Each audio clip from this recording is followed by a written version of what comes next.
So viewers, এটা কিন্তু মেলার আরেকটা পার্ট। মেলায় এসেছে আইসক্রিম খাবো না, এটা কি হতে পারে? এই জন্য চলে গেলাম আইসক্রিম শপে এবং নিজের পছন্দের ফ্লেভারটা খোঁজার অনেক বেশি ট্রাই করলাম, কিন্তু পাইলাম না। এই জন্য ট্রাই করলাম নতুন একটা ফ্লেভার, সেটা হচ্ছে ব্লুবেরি ফ্লেভার। সো এটার টেস্ট এবং ফ্লেভার সব কিছু মিলে অনেক ভালো ছিল। সো আইসক্রিম খেতে খেতে কিছু ফটোশ্যুট করে ফেললাম এবং তার মধ্যে ও একটা ভিডিও নিয়ে নিল। সো আইসক্রিম খেতে খেতে বাইরে এসে দেখি যে বাইরে আম দাঁড়ায় আছে। সো আমের সাথে একটু মজা করলাম, গায়ে হাত দিলাম, কিন্তু আম কিছুই বললো না, চুপ করে দাঁড়িয়েছিল। তো আমি চলে গেলাম আইসক্রিম খেতে খেতে মেলার বাহিরে। তো মেলার বাহিরের এই ভিউটা কিন্তু অনেক সুন্দর ছিল।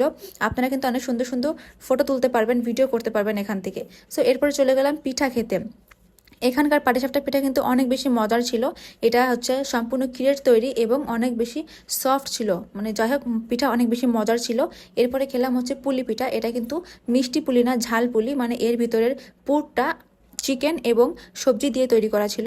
এবং এরপরে খেলাম হচ্ছে সবজির পাকোড়া। এটা কিন্তু টেস্ট একদম বাজে ছিল। তো কি করব, জোর করে খেলাম, খাওয়ার জিনিস নষ্ট করতে হয় না তাই। সো খাওয়া দাওয়ার পরে চলে গেলাম একটা ফার্নিচারের শপে। এখানে কিন্তু সব কিছু প্লাস্টিকের ফার্নিচার আপনারা পাবেন, বিশেষ করে এই যে ওয়ার্ড্রপ, এই ওয়ার্ড্রপগুলো কিন্তু অনেক সুন্দর ছিল। এগুলো মূলত বাচ্চাদের জন্য, বিভিন্ন সাইজের বিভিন্ন ডিজাইনের অনেক সুন্দর সুন্দর ছিল। সো এগুলো কিন্তু বাচ্চাদের রুমে রাখতে পারবেন, রুমের সৌন্দর্য বৃদ্ধি করবে। এছাড়া অনেক প্রয়োজনীয় প্লাস্টিকের জিনিস কিন্তু এখান থেকে আপনারা নিতে পারবেন। সো আমি কিন্তু সবগুলো ঘুরে ঘুরে দেখছিলাম। এখানে কিন্তু বাচ্চাদের খেলনার অনেক জিনিসপত্র আছে। এই যে দেখুন, বিভিন্ন ধরনের বাইক আছে, বিভিন্ন ডিজাইনের বাইক, সাইকেল আছে। এমনকি বাচ্চারা যেটা মাধ্যমে হাঁটা শেখে, মানে ওয়াকিং কার, সেটাও কিন্তু এখানে আছে। এরপরে এখানে আছে দেখুন বাচ্চাদের পট্রি ট্রে। সো এখানে কিন্তু আপনারা প্রয়োজনীয় অপ্রয়োজনীয় সব ধরনের প্রোডাক্ট কিন্তু পাবেন, তবে দাম অনেক বেশি নিবে। সো এটা কিন্তু ছিল বেডরুম, এটা কিন্তু ফুল বেডরুমের একটা প্যাকেজ ছিল। এটা হচ্ছে বড়দের বেডরুমের প্যাকেজ, আর পাশেই ছিল হচ্ছে বাচ্চাদের বেডরুমের প্যাকেজ, মানে এয়ার কুলার, ওয়ার্ড্রপ, তারপর হচ্ছে বেড, বালিশ, টেবিল ল্যাম্প, এবং বেডের পাশে কিন্তু ছিল যে দেখুন টেবিল চেয়ার, মানে একটা রুমে দুইটা বাচ্চা থাকতে পারবে এরকমভাবে কিন্তু রুমটা ডেকোরেশন করা। সো এটা কিন্তু প্যাকেজ আকারে বিক্রি করতেছে। এরপর চলে গেলাম হচ্ছে কিচেনে। তো কিচেনের এই ডেকোরেশনটা কিন্তু আমার অনেক ভালো লেগেছিল, অনেক সুন্দর ছিল, তবে দাম অনেক বেশি, যাকে বলা হয় একদম আমার নাগালের বাহিরে। সো এরপরে চলে আসলাম আরেকটা শপে।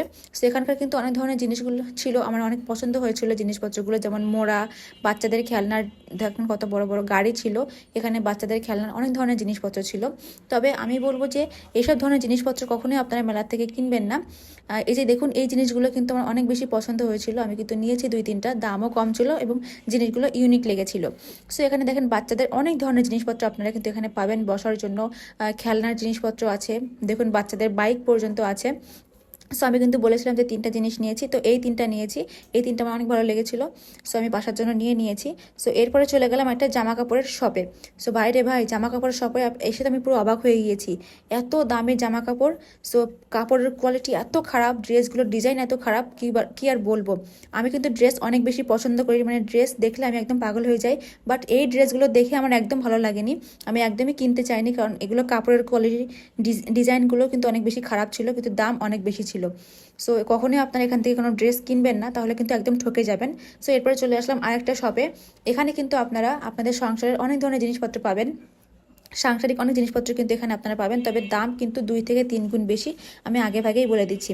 সো ভিউয়ার্স, ফার্স্টে কিন্তু বলেছিলাম যে আমি আমার পছন্দের ফ্লেভারের আইসক্রিমটা পাইনি, তো আমি আরেকটা শপে কিন্তু সেটা খুঁজতেছিলাম, বাট সেখানেও কিন্তু ছিল না। আসলে আমার যেটা পছন্দের ফ্লেভার সেটা হচ্ছে খুবই রেয়ার, সব জায়গায় কিন্তু আমি সেটা পাই না, খুব কম পাই। সো পাইনি তো কি হয়েছে, অন্য একটা ফ্লেভার নিয়ে নিলাম।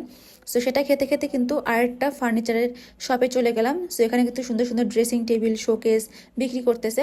সো এই যে দেখেন সুন্দর একটা শোকেস কিন্তু পাশে রাখা আছে। এরপরে দেখুন, ওয়াও কত সুন্দর সুন্দর ফুল, কত সুন্দর সুন্দর ফুলদানি। আর এখানকার ফুলগুলো কিন্তু সব আর্টিফিশিয়াল ফুল, কিন্তু দেখে মনে হচ্ছে একদম রিয়েল ফুল। সো এখান থেকে একটা ড্রেসিং টেবিলের সামনে দেখে নিলাম নিজের সব কিছু ঠিকঠাক আছে নাকি, চুলগুলো ঠিক আছে নাকি, মেকআপ ঠিক আছে নাকি। সো সব কিছু দেখলাম, আর পেছন থেকে আমার হাজব্যান্ড ভিডিও করলো। সো তারপর চলে গেলাম সুন্দর একটা শোকেসের সামনে। দেখুন এই শোকেসগুলো কিন্তু আমার অনেক বেশি পছন্দ। সো এরপরে চলে গেলাম হচ্ছে আর একটা কিচেন রুমে। সো এইটা কিন্তু ডেকোরেশন আমার খুব একটা পছন্দ হয়নি, আগেরটা বেশি পছন্দ হয়েছিল, এটার জন্য স্পেস কিন্তু অনেক বেশি লাগবে। সো ভিউয়ার্স, এটাই ছিল বাণিজ্য মেলার ঘোরাঘুরি। সো আপনাদেরকে আমি একটা রিকোয়েস্ট করবো যে বাণিজ্য মেলা থেকে কখনোই আপনারা কোনো জিনিস কিনবেন না, জাস্ট দেখবেন, ঘুরবেন, চলে যাবেন। Thank you.